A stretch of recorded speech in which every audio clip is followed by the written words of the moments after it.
है पति के रहने पर या न रहने पर भी वह कभी किसी पराये पुरुष को स्वीकार नहीं करती। ऐसी नारी इस धरती पर कीर्ति पाती है और मृत्यु के बाद में वह मां पार्वती की सहेली बन जाती है।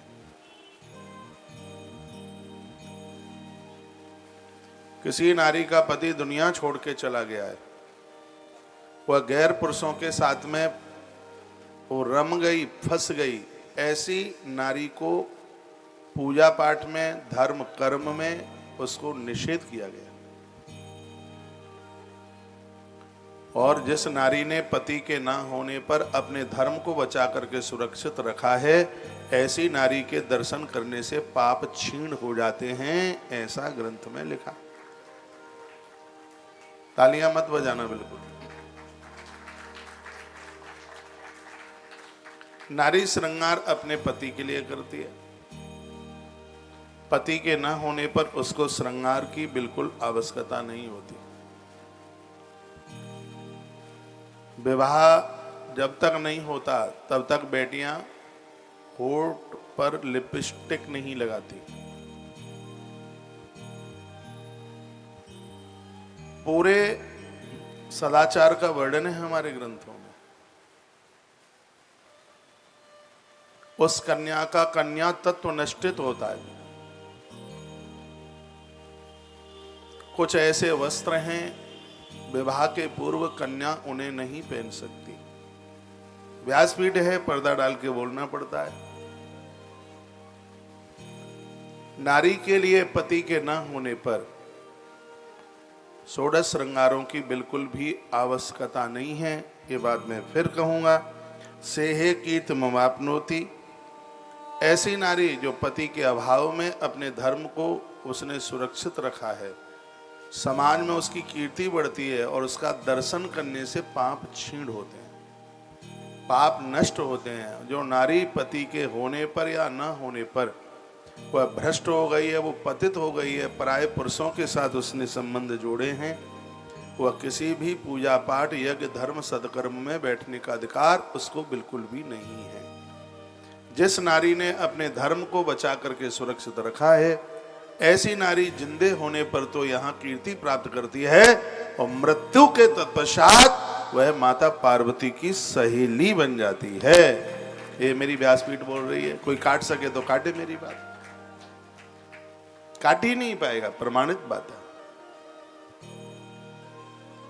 कहते हैं कि जिस नारी को माथे में सिंदूर नहीं है, उसका पति दुनिया छोड़ करके चला गया, जी कलश से हाथ ने लगाए, पूजा पाठ, हवन, यज्ञ, ये उस नारी के लिए है जो नारी पति के न होने पर वो भ्रष्ट हो गई है। अरे पति नहीं है, वो तो पति जिंदा रहे। जो नारी बिगड़ चुकी है, पराये पुरुषों के संग रहती है, तो उसको पति के होने पर भी उसको पूजा पाठ में बैठने का अधिकार नहीं है, उसको श्राद्ध कर्म करने का अधिकार नहीं है, उसके हाथों का श्राद्ध पूर्वज कभी स्वीकार नहीं करते।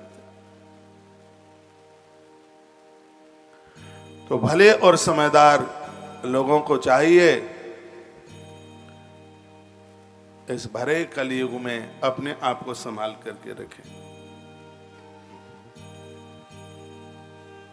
सौभागिनी विभूषणहीना। कलकाल का यह बहुत बड़ा दोष है। पति के होने पर भी नारी को श्रृंगार करने में आलस्य प्रमाद होगा। और कलयुग में स्त्रियां पति के लिए श्रृंगार कम, लोग देखें उसे कितनी सुंदर है, कितने गहने पहने हैं, दुनियादारी को दिखाने के लिए श्रृंगार जाना होगा। ये शादियों में लीपा पोती होती है, 20-20 हजार रुपया खर्च होते हैं। सही बताइए, वो पति को दिखाने को श्रृंगार होता है कि दुनियादारी को दिखाने को? क्या बोलते हैं उसे? 20 हजार रुपया होता है खर्च उसमें, उस डेकोरेशन में। क्या बोलते हैं? Beauty parlour. हकीकत भूल गया हूं मैं, इसलिए पूछ रहा था। ब्यूटी पार्लर, वो ब्यूटी पार्लर पति के लिए कहाँ है? वो ब्यूटी पार्लर दुनिया को दिखाने के लिए। बात तो हो सकता है मेरी बात मलूक नहीं लग रही होगी, और ये मेरे लिए जरूरी नहीं है कि मेरी हर बात आपको मलूक ही लगे। कलकाल कोयले का डिपो है, और जो इस कोयले से अपने हाथ पांव मुंह काले होने से बचा ले वही बहादुर है, वही वीर है। ड्राइवर बढ़िया वो है नहीं है जो अपनी गाड़ी किसी में ठोकर नहीं मारता। सच में होशियार ड्राइवर तो वो है कि सामने की गाड़ी एक्सीडेंट करने को तैयार है, वो अपनी गाड़ी को बचा के ले जाए, वो होशियार है, वो विशेष है। तो कलकाल तो दोषों से बिल्कुल भरा हुआ है।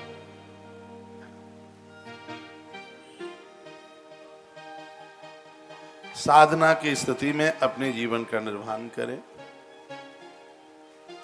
दूसरा विवाह करना क्या है सोचें भी नहीं। दूसरी नारी जीवन में आवे 1000 यज्ञ कर दो पुण्य छीण। आप कहोगे भांवर पढ़ के आए हो तो कुछ स्थितियां हैं तब ही व्यक्ति दूसरा विवाह कर सकता है, नहीं तो अपने धर्म में तो उसको अनुमति नहीं है। प्रमाण के साथ बोल रहा हूं, मेरे साथ ग्रंथ रखा है और मेरे सामने आज याज्ञवल के स्मृति दर्शन कर लो। इसमें कलयुग के दोषों से बचने के कुछ उपायों का वर्णन है। अब तो इतनी कथाएं कहते हुए अब तो यह पता लग गया है कि कहां किस ग्रंथ में क्या चीज है। तो जब मैंने याज्ञवल की स्मृति की कथा कही होगी आपके बीच में, हो सकता है कि कुछ अवथा ग्रंथ हैं जो बातें उस समय नहीं कही गई हों, तो मैं उनको बोले देता हूं बीच में। कलयुग से बचने के सूत्र हैं हमारे ग्रंथों में। इसमें वर्णन है कि किन परिस्थितियों में व्यक्ति दूसरा विवाह कर सकता है। विवेद यदि सामान्य प्रतिवेशः मद्रायाम व्याधिता दीर्घ रोगग्रस्ता धूर्ता विसंवादिनी बंध्या निष्फला अर्थग्नि अर्थनाशिनी अप्रिय बदा निष्ठुर भाषिणी स्त्री प्रसु स्त्री जननी पुरुष द्वेषिणी सर्वत्र हितकारिणी अद्वैतव्या। इतने दोष नारी के अंदर होते हैं तो पुरुष दूसरा विवाह कर सकता है। अब मैंने संस्कृत में बोल दिया है, वो तो आपकी समझ में आया नहीं होगा, अब हिंदी में मैं बोले देता हूँ। ऐसी स्त्री के साथ विवाह किया है जो मदिरा पीती है, उसको एक क्षण में छोड़ने पर किसी भी प्रकार का अपराध नहीं लगता। किसी भी प्रकार का नशा करती है, शराब पीती है, व्यसन करती है, ऐसी नारी के साथ 7 भावरें पड़ गई हैं और तत्काल यदि पुरुष को छोड़ देता है तो उसको किसी भी प्रकार का पाप नहीं लगता, अपराध नहीं लगता। नहीं तो नारी को छोड़ने का बहुत बड़ा अपराध है। लेकिन कुछ ऐसे कारण हैं जिसकी वजह से वह छोड़ता है तो उसको अपराध नहीं लगता। उसमें प्रवेद मद्रायामित सामान्यते प्रतिवेदात। आप समझ रहे हैं? ठीक से बैठिए, अच्छा लगेगा आपको, सुनेंगे आप। जो स्त्री शराब पीते हैं, मदिरा किसी भी प्रकार का नशा करती है, पुरुष ऐसी नारी को छोड़ देता है तो उसको किसी भी प्रकार का अपराध नहीं लगता। ऐसी नारी जिस पुरुष के साथ में धोखा किया गया है और दीर्घ रोगिणी, बहुत लंबे समय से वो रोगुण है और ये बात छिपाई गई थी और माता पिता ने छिपा करके यह विवाह कर दिया, रोग के बारे में बताया नहीं। भामर पड़ने के बाद भी ऐसी स्त्री को छोड़ने पर अपराध नहीं लगता। जो दीर्घ रोगिणी है, बहुत लंबे समय से जो बीमार है और ऐसा छल किया गया है, छिपा करके विवाह किया गया और बाद में पता लग गया कि इसको तो बहुत बड़ी बीमारी है, छिपा करके मूक है, बैरी है, गूंगी है और भी ऐसी कोई बीमारियां हैं जो प्रजनन के लायक नहीं है,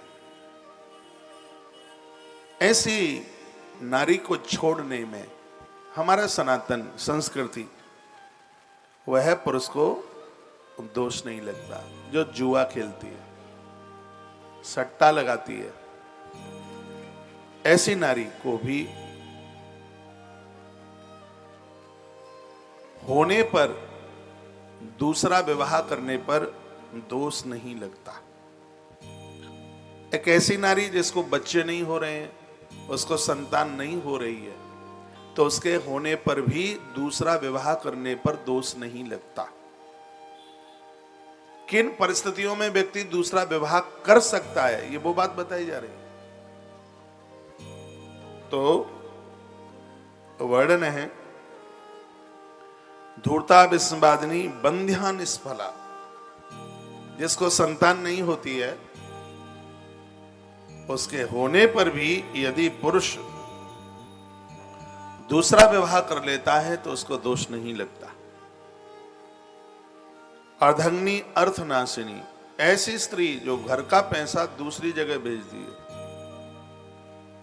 घर के धन का नाश कर रही है, पैसे को बर्बाद कर रही है, खत्म कर रही है, चोरी चोरी पैसा वो अपने पियर भेज देती है और कहीं भेज देती है, समाप्त कर देती है, वो पैसे की कोई वैल्यू कोई महिमा समझती नहीं है। इसमें लिखा अर्थनाशिनी, ऐसी स्त्री के होने पर भी व्यक्ति दूसरा विवाह करने का अधिकारी है।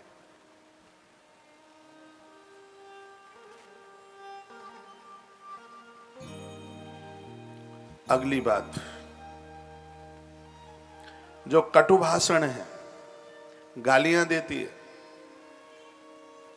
कटुता करती है, परिवार की खानदान की बुराई करती है, आलोचना करती है, परिवार को नीचा दिखा रही है, कटु भाषणी है, ऐसी नारी के होने पर भी व्यक्ति दूसरा विवाह करने का अधिकारी है। समझ रहे हैं?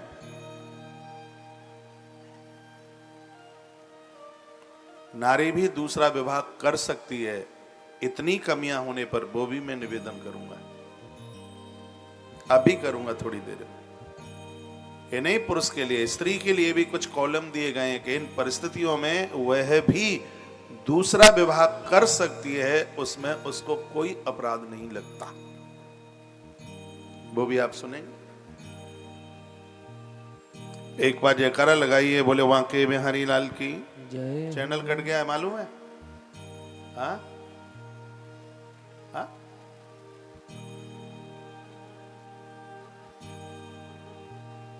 चालू हो गया तो कट कैसे जाता है?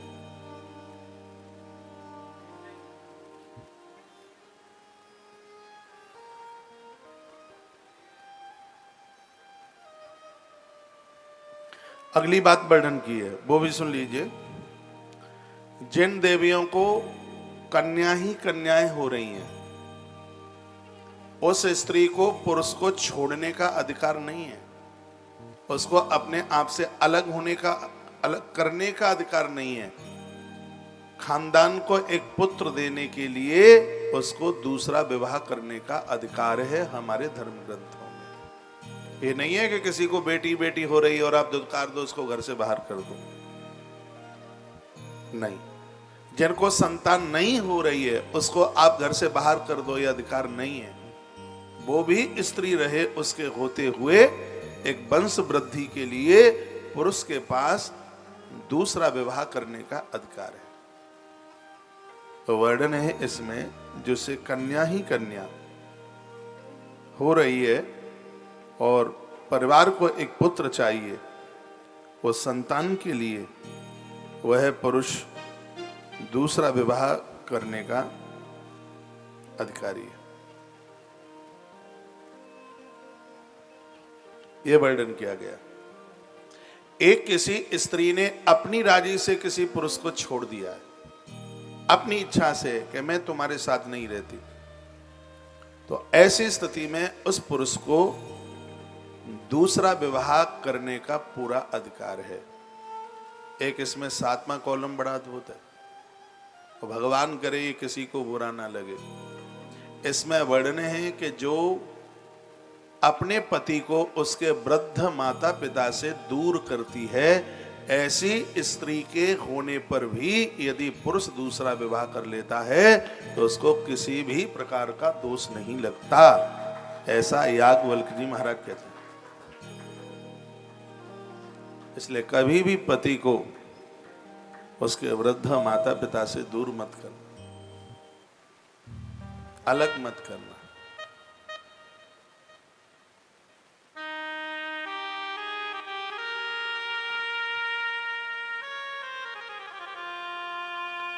अब स्त्री के लिए बताया गया, उसके लिए भी है धर्म। क्या धर्म है उसके लिए, वो भी वर्णन किया गया।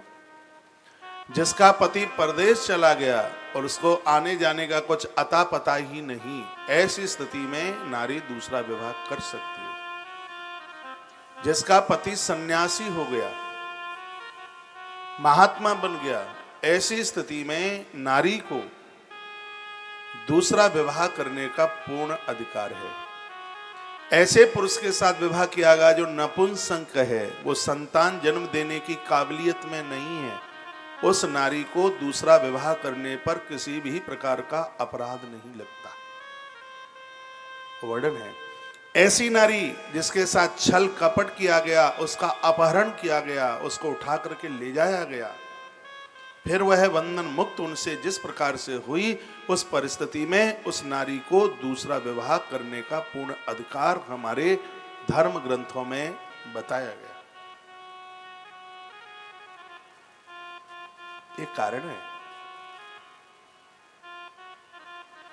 ऐसी स्थिति में नारी को 5-7 कारण उसमें बताए हैं, तो ये कारण बड़े प्रमुख कारण है। और बातों ही बातों में है, थोड़ा सा तू मैं हो गया, तुम अपने घर रहो, चलो हम कहीं और दूसरा विवाह कर लेंगे, ऐसा नहीं होता। भामर पड़ी है, 7 फेरे पड़े हैं। इन अभावों में कोई महात्मा सन्यासी बन गया है, नारी उस समय दूसरा विवाह करने में उसको दोष नहीं है। पति दूर चला गया है, उसका आने का पता ही नहीं है, उस स्थिति में उसको दूसरा विवाह करने का उसे पूरा अधिकार है। तीसरा, जो संतान को जन्म देने में असमर्थ है, उस स्थिति में भी नारी को दूसरा विवाह करने में उसको पूर्ण स्वतंत्रता का उसको वर्णन किया गया। बातें तो और भी हैं, अब मैं उसको क्या छिपाऊं, इसमें तो वर्णन है, लेकिन ये सब मैं बोल दूं तो भूचाल आ जाएगा इस धरती पर। आप ये मत सोचिए कि सब धर्म माताओं के ही लिए, पुरुषों के लिए भी। एक नारी कम भोजन में रह लेगी, लेकिन उसका बिगड़ा हुआ पति गैर दूसरी स्त्रियों के साथ संबंध जोड़े हुए है, वह नारी जीवन में कभी बर्दाश्त नहीं कर सकती। इसलिए इस कलयुग में इन दोषों से बचने के लिए सतर्क रूप से अपने आप को सुरक्षित रखने की कोशिश कीजिए। जिसका चरित्र सही है, मुझे लगता है सबसे बड़ा भजनानंदी हुआ है। मैंने तो पढ़ा है कि कोई एकादशी का व्रत करता है, मैंने नारद पुराण में पढ़ा है, उसकी पतित इंद्रियां, शिथिल इंद्रियां उसका संग नहीं देती और वो कुकर्म कर बैठते हैं, तो उनको ग्यारस करने का पुण्य तो लगता नहीं, पाप बहुत लगता है। सिर्फ फूल माला चढ़ाने से, चंदन टीका लगाने से ऐसे ही कुछ नहीं हो जाता। व्यक्ति को संयमित रह करके अपने जीवन का निर्वहन करना पड़ता है। तो कलकाल में ये दोष बहुत है, और जो इन दोषों से बच लिया है, उस स्त्री और उस पुरुष का दर्शन करने से ही पाप क्षीण हो जाते हैं। गंगा नहा लिए तो बहुत बड़ी बातें हो गई हैं, तीर्थ यात्रा करके आ गए तो बहुत बड़ी बात हो गई। हम संतों का दर्शन क्यों करना चाहते हैं, हम महापुरुषों का दर्शन क्यों करना चाहते हैं? क्योंकि वो कुकर्मी नहीं है, वो सदाचारी है, उनके पास अलौकिक चरित्र है उनके पास, और इन चरित्रवानों का दर्शन करने से हमारे अपराध, हमारे पाप क्षीण हो जाते हैं। संत दरस जिमी पातक डरे, इनके दर्शन मात्र से, इनका दर्शन करने से हमारा मन बदल जाता है। बात समझ में आ रही है? तो आप 2-3 दिन से कलयुग के दोष और उसकी कुछ महिमा का आप श्रवण कर रहे हैं। कथाएं बड़ी अद्भुत हैं, कथाएं तो बिल्कुल एकदम जीवन देती हैं। ब्रह्म ज्ञान बिनु नारी नर कई अन दूसर बात। इस कलयुग में तो कुकर्मी लोग भी ब्रह्म ज्ञान से नीचे बातें ही नहीं करेंगे। पर उपदेश कुशल बहु तेरे, कमियां अंदर भरी हुई होंगी, प्रवचन दुनिया को कर रहे होंगे। ऐसे लोगों का बहुत ज्यादा बोलबाला होगा। इस युग में अपने आप को बचाना बहुत बड़ी बात। जिन्हें जो रास्ता दिखाई देगा वो उधर ही भटक जाएगी। ये और युगों में नहीं होता था, कलयुग में नारी स्वतंत्र घूमेगी, चाहे सुबह हो चाहे रात।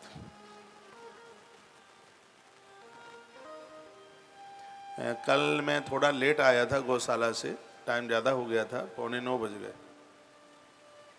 मैंने सड़क पर अकेले रोड पर 2 बेटियों को कुल्फी खाते हुए देखा। मैं उस बच्चे को बोल रहा था जो गाड़ी चला रहा था, मैंने कहा होगा क्या इस देश का। अंधियारी रात्रि में, ऐसे अंधेरे में देखो इन दोनों बच्चियों के पास ना भाई है ना इनके पास पिता है, और इतनी दूर देर रात में ये घूम रही हैं। आप क्या सरकार को ही दोष देते रहेंगे कि फलां की सरकार में नारी का उत्पीड़न है, उसका संरक्षण नहीं है। सरकार के पास इतनी व्यवस्था नहीं है कि एक एक व्यक्ति के साथ एक एक पुलिस वाला खड़ा कर दे। ये तो माता पिता को समझना चाहिए कि आपके बच्चे कहां जा रहे हैं देर रात्रि में।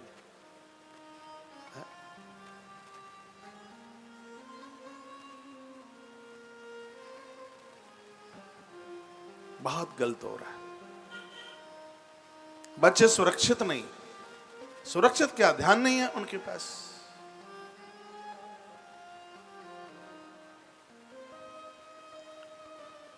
अभी मुझे कल ही किसी ने बताया,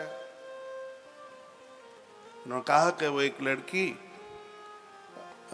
उसकी माँ और पापा तो बाहर नौकरी करते हैं। कितनी, 15 साल की बच्ची, वो अपनी दादी को बोल करके गई कि मैं कथा सुनने को जा रही हूं। एक लफंगा आया लड़का, मोटरसाइकिल उसने कहीं पीछे लगाई और लड़की को लेके चला गया। और ये जानबूझ करके, वो कथा में गई नहीं, उसको तो जाना ही था वहां। वो माता पिता क्या करें आप बताइए, ऐसे इस स्थिति में क्या करें। और सबसे वीर, सबसे बहादुर वर्तमान समय में वो हैं जो अपने बच्चों को ठीक से पाल लें, नहीं तो समाज नकटा कर देगा। हाँ, मुंह दिखाने के लायक नहीं रहेंगे। ऐसी स्थितियां वर्तमान समय की ये बहुत बड़ी समस्या बनी हुई है।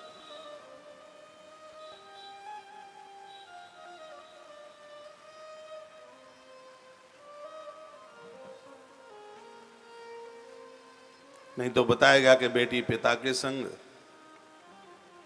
भाई के संग, विवाह होने पर वो पति के साथ, वृद्ध होने पर वो अपने बच्चों के साथ ही अच्छी लगती है, बढ़िया लगती है। सूत्र तो बहुत कुछ कहते हैं। अधिभिन्ना तो भर्तव्यांग महदेनोन्यथा भवेत यात्रानुकूल्यम दंपत्योस्त्रिवर्गस्तत्र वर्धते। वर्णन क्या है कि जिस पति के रहते हुए यदि दूसरा विवाह कर लिया तो उसकी पूरी जिंदगी का खर्चा उठाने का धर्म उस पति को है। यदि उसने ऐसा न किया तो उसको बहुत बड़ा अपराध लग जाएगा। भामर जिसके साथ पड़ी हैं, चाहे उसने मदरा पी है, चाहे उसने जुआ खेला है, विवाह आपके साथ हुआ है तो जीवन भर का उसका भरण पोषण करना यह जवाबदारी बनती है। यदि यह नहीं किया तो अपराध हो जाएगा। विवाह तो इन परिस्थितियों में दूसरा हो सकता है, लेकिन पूर्व विवाहिता नारी का जीवन पर्यंत उसका भरण पोषण करना, उसकी जीविका के लिए धन उसे देना, यह हमारे सनातन धर्म में इस बात के ऊपर बहुत जोर दिया। हो सकता है कि कुछ बातें मेरी बुरी लग जाती हों, वैसे मैं ऐसा बोलता तो नहीं हूं, क्योंकि मैं बड़े प्रमाण के साथ बातें करता हूं। सब ऐसे नहीं है, लेकिन वो एक कहावत होती है कि एक मछली पूरे तालाब को गंदा कर देती है, तो वही बात है। संतों के ऊपर उंगलियां उठाई जाती हैं, भैया ऐसे ऐसे साधु हैं कि पूछो मत, उनकी तपस्या ही उनका श्रृंगार है। कैसे कह सकते हैं कि सब साधु ऐसे ही होते हैं? साधु न हो, सती न हो, पतिव्रता नारी न हो तो ऊपर आकाश नीचे धरती नहीं होगी। ऊपर आकाश दिखाई दे रहा है, नीचे धरती दिख रही, तो इसका मतलब है अभी सती नारियां हैं, पतिव्रता देवियां हैं, जिनके माथे में उनके पति के अलावा कोई दूसरा बसता ही नहीं है। ऐसी देवियां और ऐसे तपस्वी महात्मा हैं। या देखिए सही करो, यदि ऐसा न होगा तो ऊपर अंबर और नीचे अवनी धरती दिखाई नहीं देगी। स्त्रीभिर्वृत्तैव चाकारमेव धर्म परमश्रिया शुद्धि संप्रक्षतो ये महापातक दूषिता। एक एक श्लोक ऐसे। ऋतुकाल धर्म में नारी जानबूझकर अपने पति के पास जाती है। कोई भी स्त्री, उसने जीवन में जितनी भी साधना तपस्या करी होगी उसका संपूर्ण पुण्य क्षीण हो जाएगा। उस व्यक्ति को तो अपराध बहुत बड़ा लगेगा ही, लेकिन नारी के पास कोई पुण्य नहीं रहेगा। ऋतुकाल में वह रसोई में जाती है, देवालय में जाती है, पूज्य महापुरुषों को चरण छूने को जाती है और पति के पास जाती है, तो महापातक दूषिता, इससे बड़ा उस नारी के लिए महापातक, बड़ा पापी ही नहीं होगा। लेकिन इस कलयुग में ये बातें तो साधारण सी हो जाएंगी, छोटी सी बातें हो जाएंगी। सजग और समझदार स्त्री पुरुष को चाहिए कि वो शुद्ध काल तक के समय का वो प्रतीक्षण करें, परीक्षा करें, वो प्रतीक्षा करें, इस अपराध से बचने की पूरी कोशिश करें। 4 रात्रि तक का इंतजार, 4 रात्रि के तत्पश्चात नारी घर परिवार के लिए भोजन प्रसाद बना सकती है। भगवान के भोग के लिए वो 7वें दिन अपनी रसोई तैयार करती है।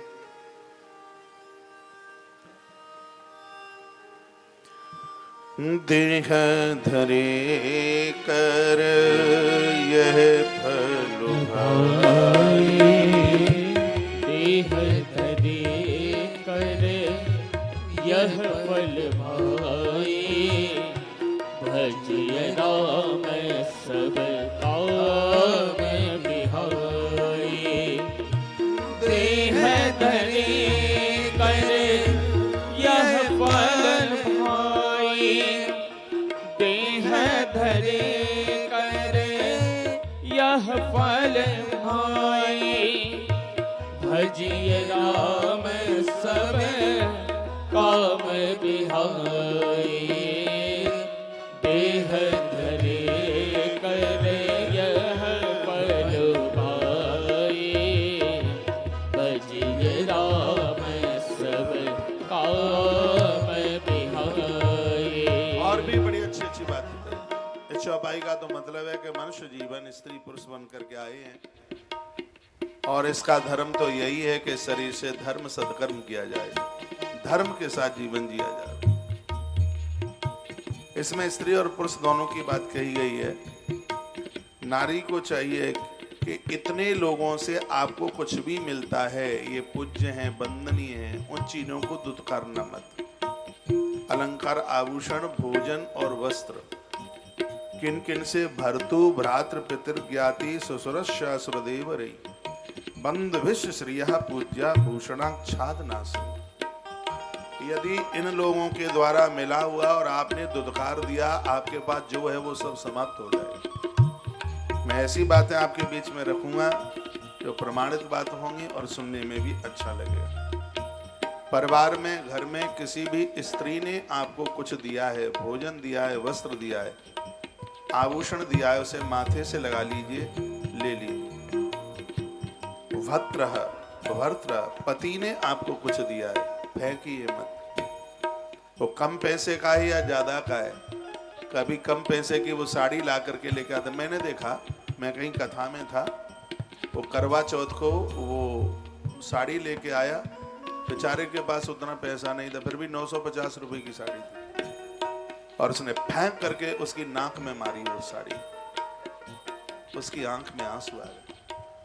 वो इतना दुखी था, बेचारे को 4,500 रुपया तनख्वाह मिलती महीने की, 950 रुपए की वो साड़ी लेके आया और अपने बाप को गालियां देने लगी।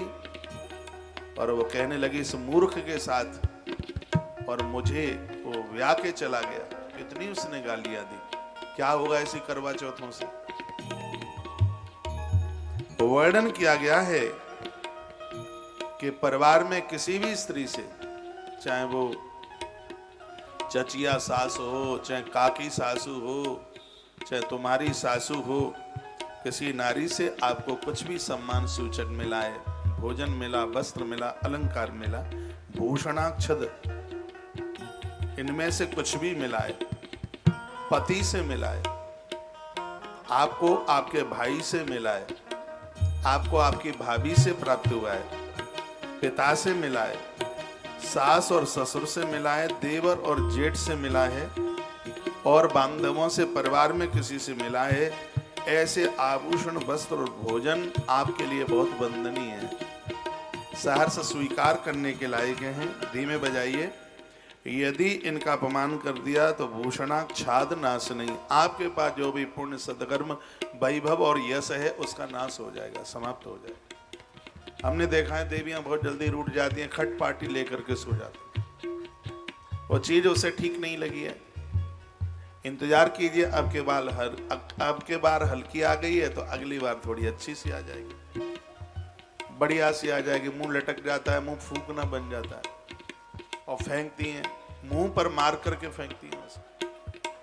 देखो कितनी प्रमाणित बात कही गई है। भर्तु भ्रातृ पितृज्ञाति सासु ससुरश्च देवरई बंधु विश्व श्रियः पूज्याः भूषणः छादनासनि। इतने जनों के द्वारा मिली हुई चीजें इनको नारी दुत्कार देती है, स्वीकार नहीं करती, तो उसके अपने स्वयं के संपूर्ण पुण्य उनके छीण हो जाते हैं। ऐसी नारी मृत्यु के समय पर बहुत कष्ट भोगती है।